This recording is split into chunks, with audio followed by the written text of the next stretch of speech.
Yesterday, boys and girls, we talked about how to write a great introduction for our essays. Now, today, we're going to be talking about how to write great conclusions for our essays. And we're going to be looking at our two mentor texts, What Was Hurricane Katrina and For the Right to Learn. And we're going to be looking at how do our two mentor authors write really fantastic conclusions. And then in our own writing today, we're going to do our best to mimic or copy those steps to make our conclusions really great too. Two things that great authors do in a conclusion include leaving your reader with one last important message and suggesting some next steps. Let's see if our two mentor authors did either or both of those things in their conclusions. Let's start by rereading the conclusion in For the Right to Learn, and let's see if Rebecca Langston George, our mentor author, did either of those two things in her conclusion. The conclusion says, bullets did not silence Malala for long.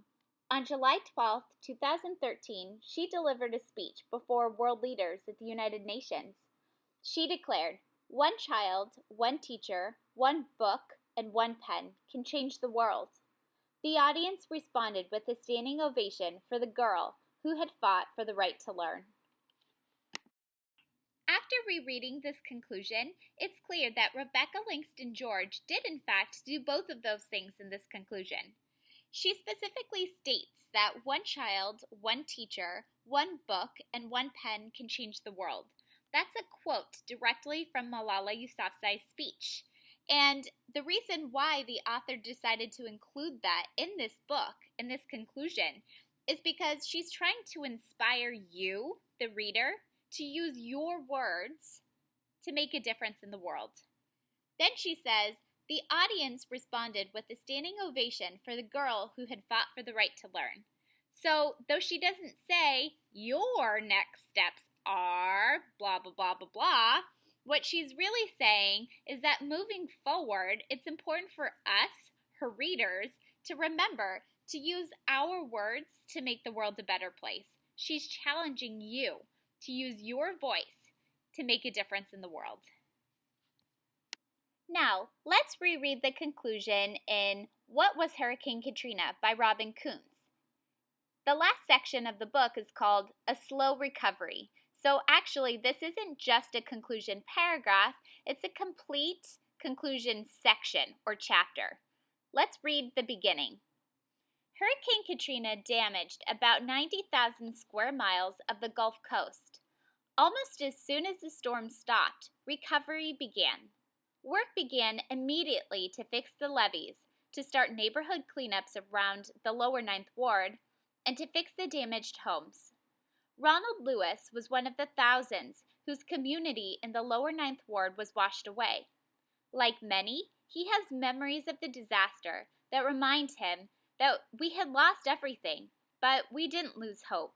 So all of my memories are symbolic of that, of people wanting to share in the story of us rising up and out of the ruins of Katrina and saying, we're here, we're back. After rereading What Was Hurricane Katrina by Robin Coons, I can see she actually didn't do both of the things we talked about. She's only done one.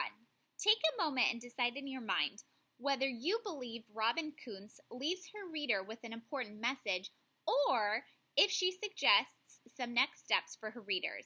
Think in your mind for a moment. What did you decide? Well, I'll tell you. In this conclusion, Robin Coons leaves her readers with an important message. The experience of Hurricane Katrina was a major one for thousands of people. So many lives were affected by this natural disaster. She included a quote from a man in her conclusion who was impacted by Hurricane Katrina. He said, "We had lost everything, but we didn't lose hope. So all of my memories are symbolic of that, of people wanting to share the story of us rising up out of the ruins of Katrina and saying, we're here, we're back." The reason she chose this quote is because it's what the people of New Orleans learned from this experience. They learned that even though something terrible happens, We can't let our negative feelings bring us down. We have to rise up and face the challenge with the people around us for support. She's reminding us that all of us will face challenges sometimes. Of course we will, because everyone does in life. But we can choose how to recover from those challenges, and she's hoping that next time you, her reader, face a challenge, you'll rise up just like the people of New Orleans did after Hurricane Katrina. So today in writing, your challenge is to work on your conclusion for your informational books. So you will choose to either leave your reader with an important message or give some next steps. Now, you don't have to do both, but you can if you want to, just like our mentor author did in For the Right to Learn. You can choose just one if you prefer, or if it seems more appropriate for your book, like our mentor author did in What Was Hurricane Katrina. You don't have to have both. It is completely your choice. And if you've already written a conclusion, then I want for you to just go back, reread it, and see, did you do either of those two things? You probably already did, but let's just be safe and check. Good luck!